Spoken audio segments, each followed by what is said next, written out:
Welcome to this Bible study series on biblical time. This is session number 5, Ages, Generations, and Lifetimes. So we will look at ages related to life. Are there events that occurred at certain ages in life? How long did people live in the Bible? So let's look at age requirements. So we will see an age requirement concerning 20 years, and most of this that we will look at is with respect to Israel, but we will see what the Bible has to say about us today.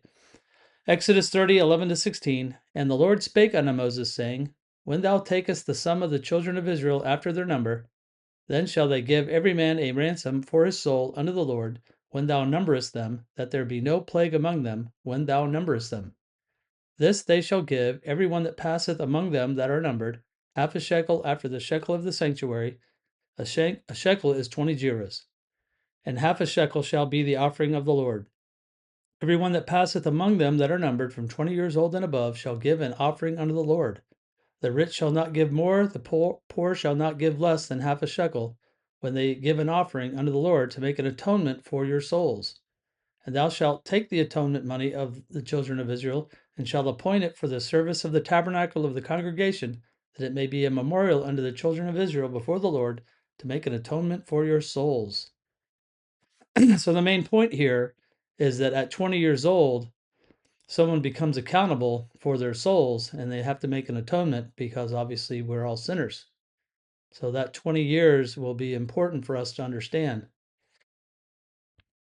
Numbers 1 verse 3, From 20 years old and upward, all that are able to go forth to war in Israel, thou and Aaron shall number them by their armies. So independent of what we read in Exodus, it was 20 years old that made one, I'll say, available to go to war for Israel. So let's see some age requirements that pertain to Levites. Numbers 4 verses 2-4. Take the sum of the sons of Kohath from among the sons of Levi after their families by the house of their fathers, from 30 years old and upward, even until 50 years old, all that enter into the host, to do the work in the tabernacle of the congregation. This shall be the service of the sons of Kohath in the tabernacle of the congregation about the most holy things. So we're going to see, I think, 3 families of descendants of Levi, Kohath being the first, and they will do service from age 30 until 50. Numbers 4:22-23. Take also the sum of the sons of Gershon throughout the houses of their fathers by their families. From 30 years old and upward until 50 years old shalt thou number them, all that enter in to perform the service, to do the work in the tabernacle of the congregation. So you have the same age range for those that descend from Gershon. Then finally in verses 29-30, As for the sons of Merari, thou shalt number them after their families by the house of their fathers. From 30 years old and upward, even unto 50 years old, shalt thou number them, every one that entereth into the service to do the work of the tabernacle of the congregation. So these descendants of Levi under Merari have the same age range that they are to serve, from 30 to 50. So they have an age at which they would retire, if you want to look at it that way, as they serve the Lord in the tabernacle. Numbers 8:24-26. This is it that belongeth unto the Levites. From 20 and 5 years old and upward they shall go in to wait upon the service of the tabernacle of the congregation. And from the age 50 years they shall cease waiting upon the service thereof, and shall serve no more, but shall minister with their brethren in the tabernacle of the congregation to keep the charge, and shall do no service. Thus shalt thou do unto the Levites touching their charge. So here we have 25 to 50. And so it's possible that the first 5 years, from 25 to 30, is an apprenticeship. I don't know that for sure, and it's certainly not something we need to figure out for today, but you do have a different number now. And again, some people believe this was a time of learning. They would go in to observe more than actually serve. 1 Chronicles 23, verse 3. Now the Levites were numbered from the age of 30 years and upward, and their numbers by their polls, man by man, was 30 and 8,000. So we're now in the time of David, and the Levites are numbered from 30 to 50. Well, just 30, it says 30 years and upward, but we'll assume that 50 years may still be a limit. So David counted the Levites and organized their courses. Those are groupings. He then lowered the age requirement. 1 Chronicles 23, 24 to 27. These were the sons of Levi after their house of their fathers, even the chief of the fathers, as they were counted by number of names by their polls, that did the work for the service of the house of the Lord from the age of 20 years and upward. For David said, "The Lord God of Israel hath given rest unto his people, that they may dwell in Jerusalem forever, and also unto the Levites, that they shall no more carry the tabernacle, nor any vessels of it for the service thereof. For by the last words of David, the Levites were numbered from 20 years old and above." So it appears that David has lowered the age requirements because they are no longer wandering the wilderness. Maybe the younger ones could do the work. And I think there's going to be more to do. The nation is much larger than when it was in the wilderness. And while the temple's not yet built, when it is built, there will be more to do. And so they are going to lower the number. Don't know if the upper limit still remained, but it's now 20 years old. And maybe in the earlier years, these Levites are observing as well. Now for priests. Now, no age requirements were given for priests, but Aaron descended from Kohath and Amram. Aaron was over 80 when he became a priest, and I'll say maybe the minimum age applied as was given for Levites. Luke 3, verse 23, and Jesus himself began to be about 30 years of age, being as was supposed the son of Joseph, which was the son of Heli. So while Jesus did not perform this duty while he was doing his ministry, Jesus is a priest according to Hebrews. Hebrews 3, verse 1, wherefore, holy brethren, partakers of the heavenly calling, consider the apostle and high priest of our profession, Christ Jesus. So Jesus is not descended from Aaron, he's descended from Judah. And so, according to the Levitical system, he could not be a priest, but he's under a new order where anyone that is a Jew could be a priest. So he could be a priest, and it's at age 30 that he began his ministry. So perhaps it has to deal with the priestly calling. Now, let's look at age requirements during grace. Paul tells us this about a bishop.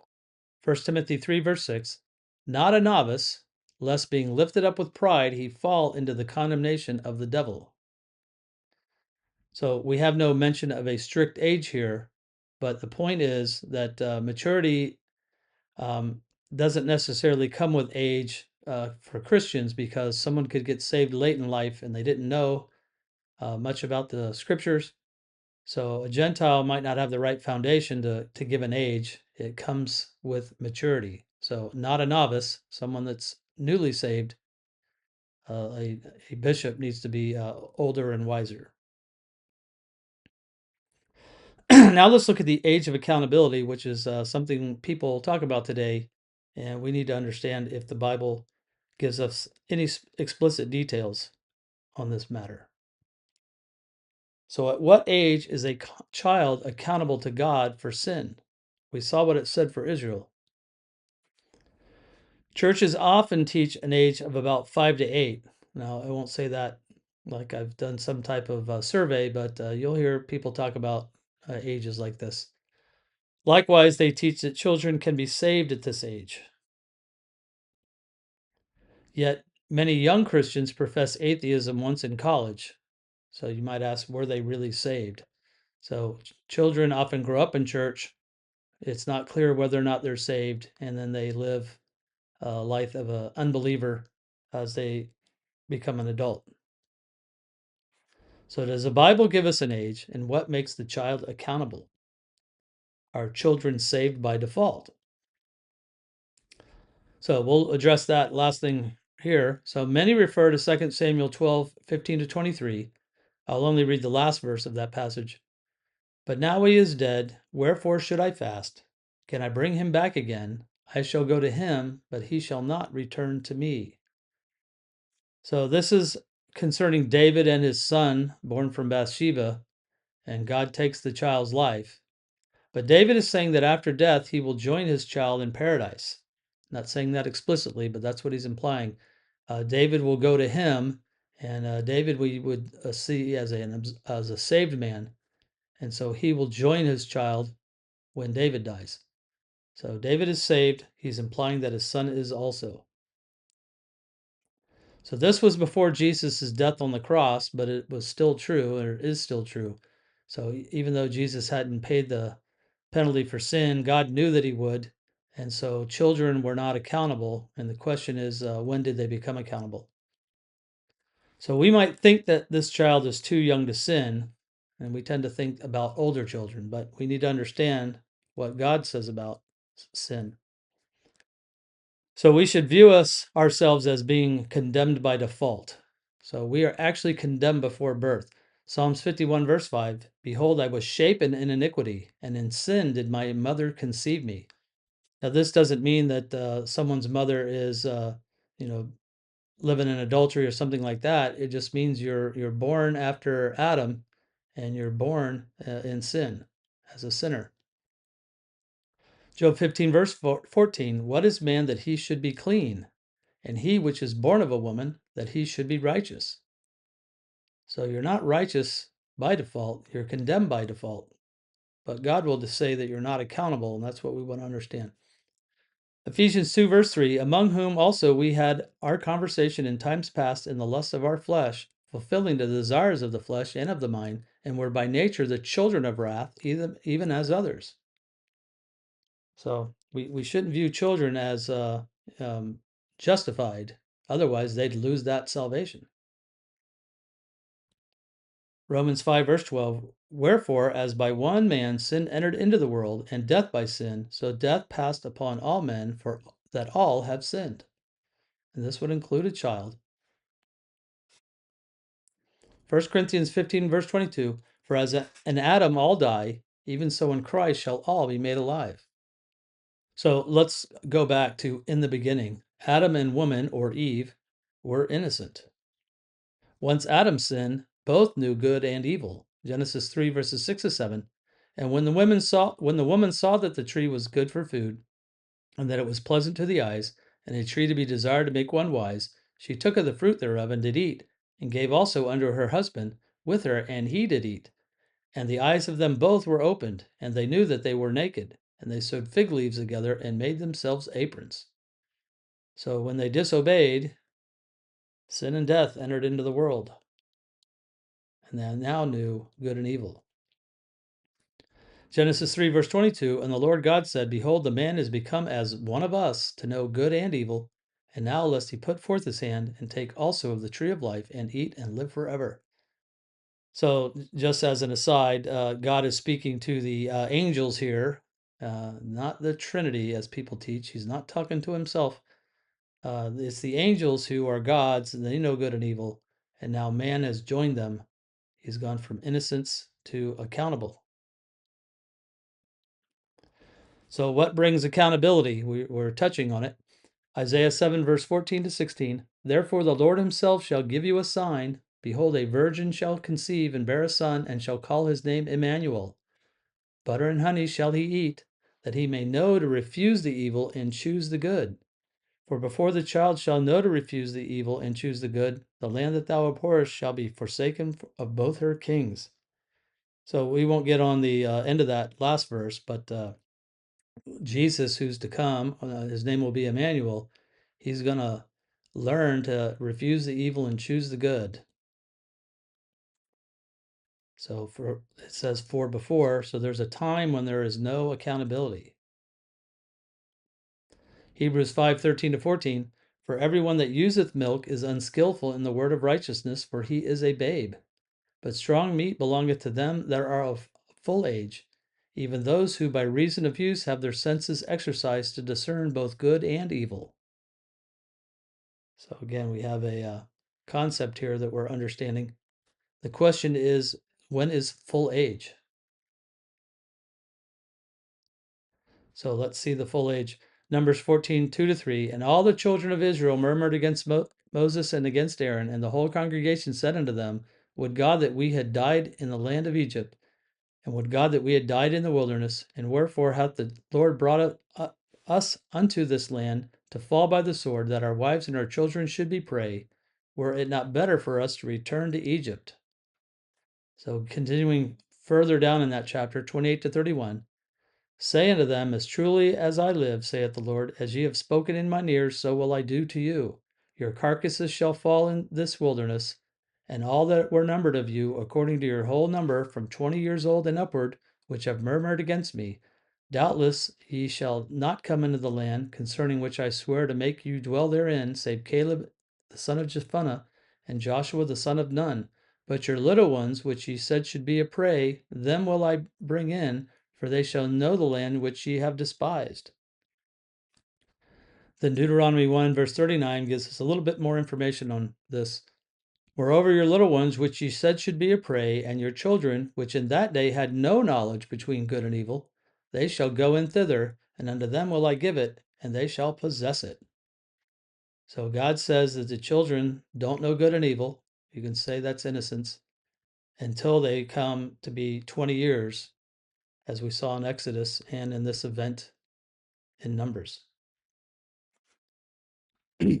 So let's look at some other expressions of knowing good and evil. 1 Kings 3, verses 7 to 9. And now, O Lord my God, thou hast made thy servant king instead of David my father, and I am but a little child. I know not how to go out or come in.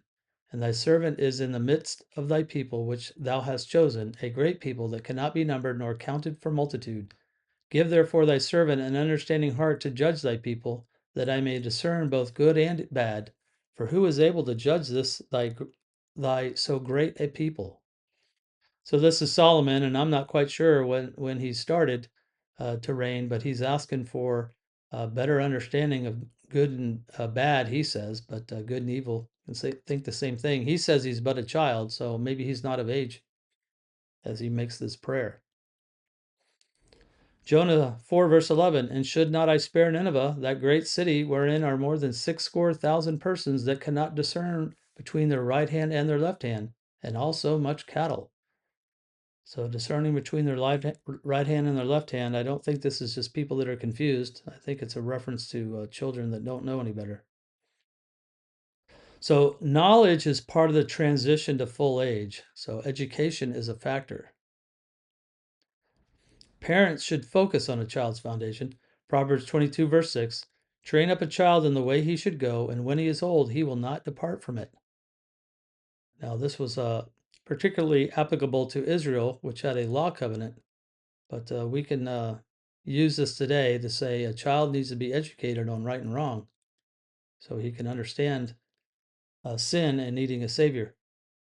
So, what about today? Galatians 4, verses 1 and 2. Now I say that an heir, as long as he is a child, differeth nothing from a servant, though he be Lord of all, but is under tutors and governors until the time appointed of the father. Now, while this might be about an heir, I think it has application. A child isn't really accountable. He is being told what to do until he's of a certain age, and then it's his father that can say he's old enough. He understands, and so then he can be Lord. So, as I said, a responsible father can determine if his young child is saved. While the upper limit is 20, the child can be younger. So I'll say God is gracious enough to make the age of accountability 20. But a father can say, "My son understands. He's been saved. He's believed the gospel. He doesn't need to wait till he's 20 to believe. He can believe when he's younger." But you can't just assume that a child's saved because he went to church. Someone accountable, like the father, needs to be understanding what the child knows and can say, "This child has believed and is saved." So there's a serious consequence of teaching salvation too early. Kids think they are saved when they are too young to discern. That's why it's the father that's supposed to know what's going on here and can make the declaration. Just saying my kid went to summer camp and it said he got saved there. Well, hopefully that happened. You better talk to him. Maybe talking to some of the adults that were there. But really, the father, both parents need to be involved. Matthew 18, verse 14, even so, it is not the will of your Father which is in heaven that one of these little ones should perish. So I will say I agree with what the Bible is saying. Up until 20, you have the opportunity to be saved, be declared innocent and not accountable. But when you hit that age of 20, you better have come to understand that you need a savior and believe the gospel. And that could be earlier than 20. I can say for myself, I didn't get saved until after that age. And that was very risky. Now let's look at generations in the Bible. A generation can be related to lifetimes. Genesis 6, verse 9. These are the generations of Noah. Noah was a just man and perfect in his generations, and Noah walked with God. So the word generations actually occurs twice in this verse and with two different definitions. Let's see what they are. So, how can you figure that out? So, let's go to the dictionary and the concordance for help.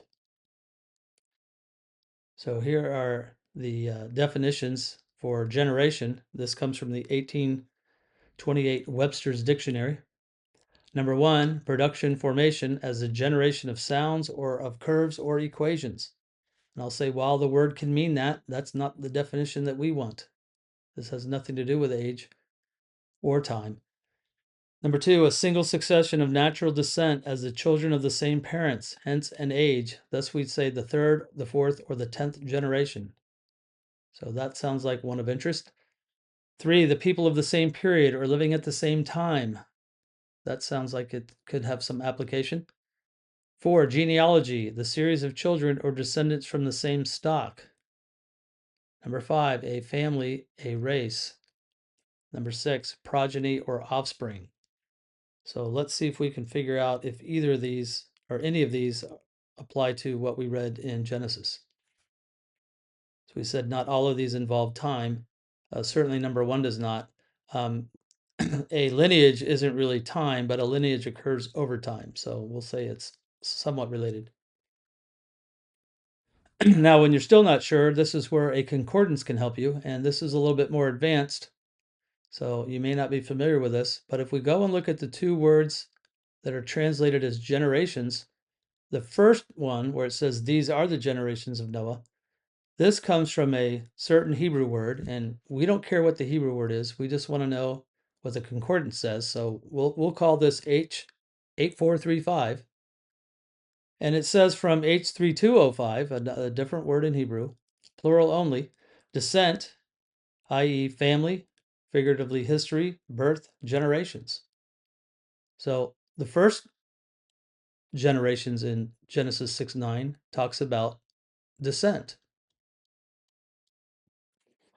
The second instance comes from a different Hebrew word, and we'll just say this is H1755. This comes from H1752, properly a revolution of time, an age or a generation, also a dwelling, age, evermore, generation, ever, or posterity. So we don't have to get too confused with what the concordance is saying. We just want to get a general idea of what it's telling us. So a revolution of time, so time that goes by, is what the second one means. So these are dictionary definitions number 4 and number 3, respectively. So you could go back there and check that out or look that up yourself so you know which one to go apply. So these are the generations of Noah, the lineage, and we'll look at more about that in a second. Noah was a just man and perfect or complete in his generations, or the time that he lived in, is really what it's saying. Noah walked with God. That's talking about his being complete or perfect compared to those that he lived with. So if you looked at verse 10 that follows the verse that we were looking at, it says, and Noah begat 3 sons, Shem, Ham, and Japheth. So these are the generations of Noah, and those are his 3 sons. That's why that definition is used.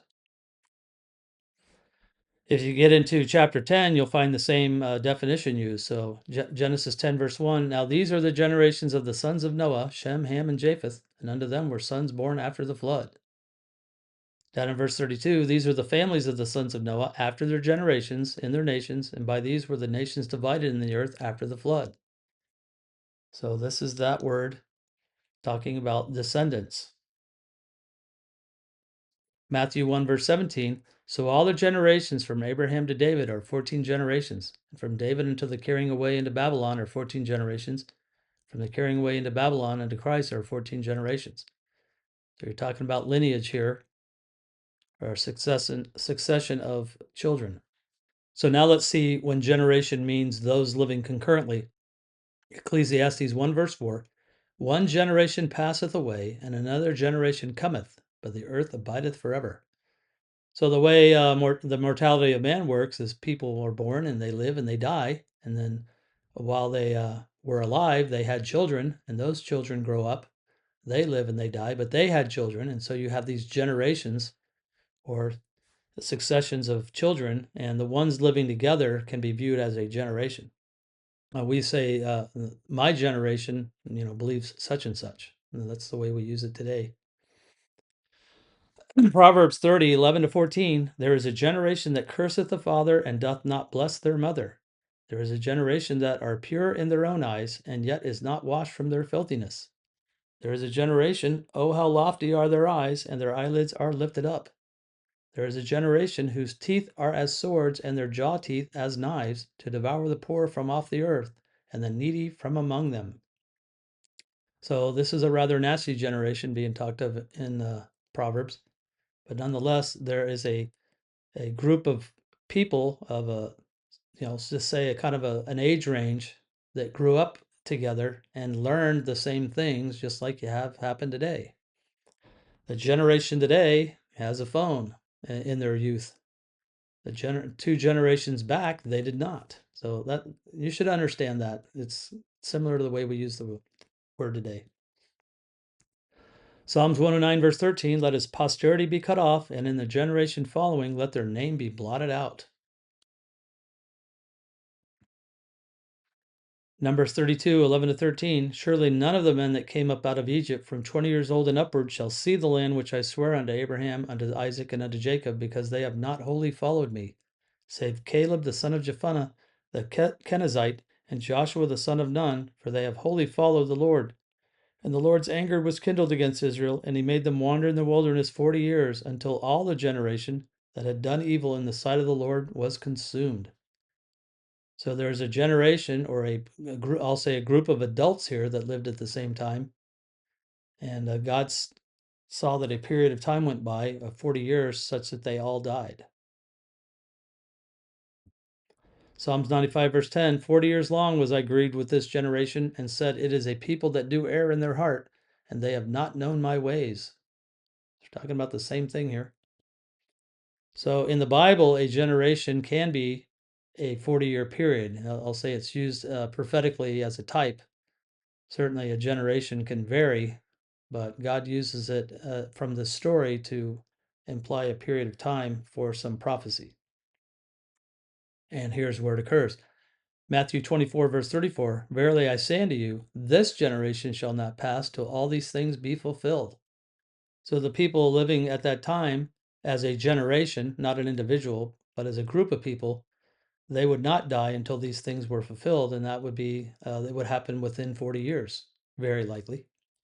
Obviously, this didn't come to pass because the kingdom was rejected and the dispensation of grace interrupted what prophecy was doing. Now we'll look at lifetimes and ages.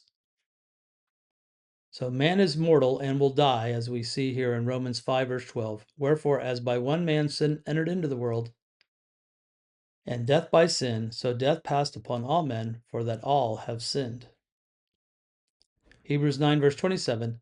As it is appointed unto men once to die, but after this the judgment. So because man is mortal, he's going to die sooner or later. Now, the word lifetime can mean how long someone would live. Luke 16, verse 25. But Abraham said, Son, remember that thou in thy lifetime receivest thy good things, and likewise Lazarus evil things. But now he is comforted, and thou art tormented. So lifetime is just saying during the time in which you lived, or your lifetime, certain things occurred. Now the phrases years of age and years old can also reflect lifetime. So Luke 3, verse 23, and Jesus himself began to be about 30 years of age, being, as was supposed, the son of Joseph, which was the son of Heli, and so on. So 30 years old, or 30 years of age, same thing. His lifetime was 30 years up until that point. Genesis 5, verse 32, and Noah was 500 years old, and Noah begat Shem, Ham, and Japheth. So he's 500 years old at the time. He lived to be older than that, 950, I believe. Then you might find the phrases the days or thy days with respect to how long someone was living. Genesis 47, verses 8 to 9, and Pharaoh said unto Jacob, how old art thou? And Jacob said unto Pharaoh, the days of the years of my pilgrimage are 130 years. Few and evil have the days of the years of my life been, and have not attained unto the days of the years of the life of my fathers in the days of their pilgrimage. So Jacob says he's 130 years old at this moment when he's talking to Pharaoh, but his ancestors lived longer, and we're going to look into that and understand how lifespans change. That will come up in a later session. Job 10, verse 5, and thy days are as the days of man. Sorry, let me start again. Are thy days as the days of man? Are thy years as man's days? So that's what tells you that days really is talking about the years that someone lived. You can count how long someone lived by days, but it's a big number. Likewise, you'll find his days as an interval of interest.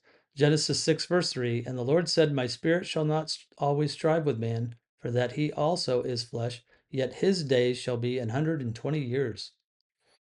Now, this isn't saying that man would live 120 years long. It's just saying that he's got a period of time where something's going to happen, and the period is 120 years. So just got to get familiar and comfortable with the language of the Bible. It's not too far off of the way we talk today. Let's look at prolonging or shortening lifetime. So Proverbs 10, verse 27, the fear of the Lord prolongeth days, but the years of the wicked shall be shortened. So it's not that God is going to get somebody. It's just the way the world works. If you want to live a wicked life, you're going to live probably a shorter life. And simply, if you're going to murder and steal, someone's going to get you. So it'll come back on you. And if you live righteously, you're not going to have so many enemies, and you'll live longer. It sounds reasonable. Let's see that the days are limited. Job 7, verse 1, is there not an appointed time to man upon the earth? Are not his days also like the days of an hireling?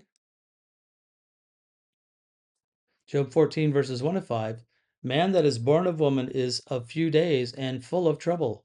He cometh forth like a flower, and is cut down. He fleeth also as a shadow, and continueth not.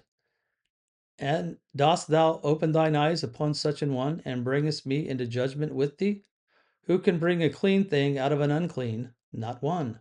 Seeing his days are determined, the number of his months are with thee. Thou hast appointed his bounds that he cannot pass.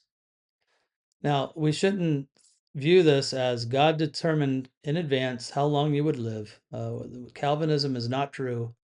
God hasn't done that. But there are limitations as to how long man in general shall live, and we will look at that. There are bounds that have changed over time. We'll look into that. But God hasn't decided, I think you'll live, 72 years in so many days, and I've got your death planned out. No, you play a big role in how long you live. Just like we saw, you live righteously, you'll live longer. You live wickedly, you'll live shorter. You play a role. You don't take care of yourself, you won't live long. Now, full age, we've kind of seen that before, but Job 5, verse 26, thou shalt come to thy grave in a full age, like as a shock of corn cometh in his season. So this isn't talking about full age like age of accountability. This is just saying you'll live a full life. And there are some limitations that have changed over time, and you can live to a full age. Some people live over 100 today. That would be a full age. Let's see, full of days. Genesis 35, verse 29. And Isaac gave up the ghost and died, and was gathered unto his people, being old and full of days.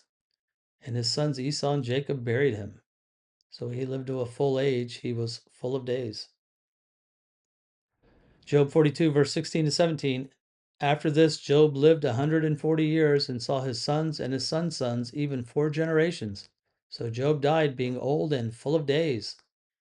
So there you got generations with full of days.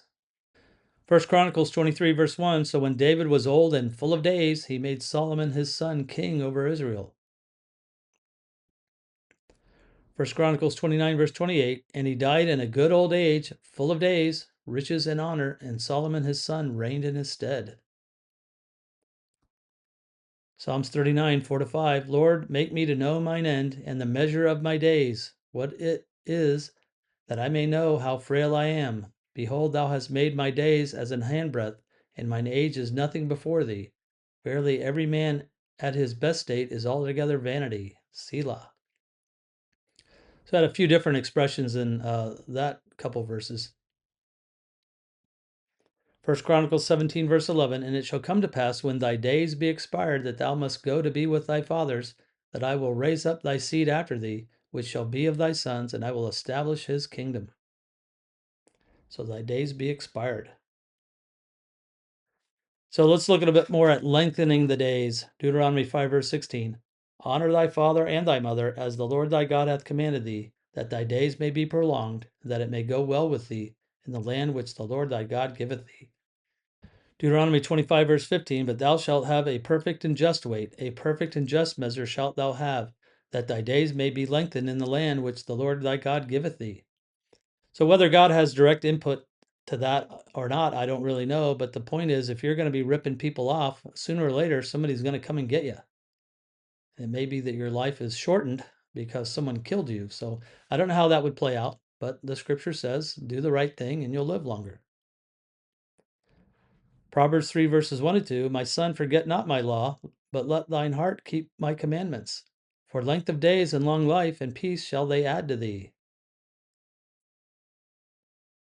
These are certainly for Israel, but maybe there's some application today.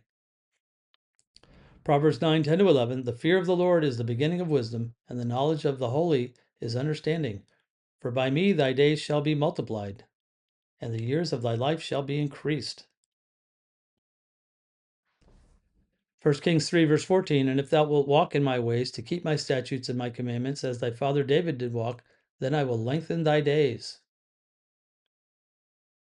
Again, this is probably Solomon. Not sure that we can, go keep God's law today and live longer. We're not under a law.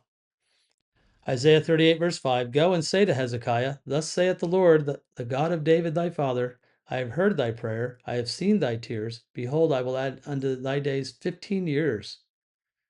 So Hezekiah is told he's going to die, and he cries out to God, and God tells him through Isaiah that he'll live a little longer. Isaiah 38, 9 to 12. The writing of Hezekiah, king of Judah, when he had been sick and was recovered of his sickness. I said, in the cutting off of my days, I shall go to the gates of the grave. I am deprived of the residue of my years. I said, I shall not see the Lord, even the Lord, in the land of the living. I shall behold man no more with the inhabitants of the world. Mine age is departed, and is removed from me as a shepherd's tent. I have cut off like a weaver my life. He will cut me off from pining sickness. From day even to night wilt thou make an end of me. So this is where Hezekiah understands the situation and ends up praying, and it gets lengthened as we saw. But he's not expecting to see the Lord in the land of the living, and of course the Lord doesn't come. But that's what they're hoping for. And I think maybe the way he's living, he might have been shortening his life. Something to go study. Very interesting. Psalms 89, verse 45. The days of his youth hast thou shortened. Thou hast covered him with shame. Selah. Psalms 102, 23 to 24. He weakened my strength in the way. He shortened my days. I said, O my God, take me not away in the midst of my days. Thy years are throughout all generations. Psalms 99 to 10. For all our days are passed away in thy wrath. We spend our years as a tale that is old. The days of our years are 80 years and 10, and if by reason of strength they be 80 years, Yet is their strength, labor, and sorrow, for it is soon cut off, and we fly away. So this kind of put it abound back in the time of David and Solomon. Living to be about 70 was common, and if you lived longer, you might have made 80. So let's see more about shortening the days. Matthew 24, verse 22, except those days should be shortened, there should no flesh be saved, but for the elect's sake, those days shall be shortened. And Mark 13:20 says the same thing, except that the Lord had shortened those days, no flesh should be saved, but for the elect's sake, whom he hath chosen, he has shortened the days. So what this is talking about is when the tribulation comes and the Antichrist is reigning, if God doesn't intervene, obviously Jesus returning is going to be the intervention, then that wicked kingdom would run on, but he shortens it. He puts an end to it. People misunderstand this and think the days of the 24-hour day get shortened, or other nonsense. But that's not what this shortening is about. It's putting an end to the Antichrist's reign. So, in conclusion, under the law, some age requirements were established. David modified some of these. The age of accountability is still 20 years of age. At least I think so, because I don't see the Bible changing that. It doesn't mean that someone can't get saved earlier in life, and it's just by faith. You don't have to do anything. But under the law, you had to go and do something. So a child was unaccountable up until 20, regardless of what he knew and how he lived. But grace is a little bit different. We looked at several definitions of generation, and we focused on those related to time. Finally, we discussed lifetimes and ages of life. There's a lot of phrases. I don't think any of them are too strange, but you got to get familiar and comfortable with the Bible's language so that you understand the verses. We'll look more at lifetime limits in a later session. Thank you.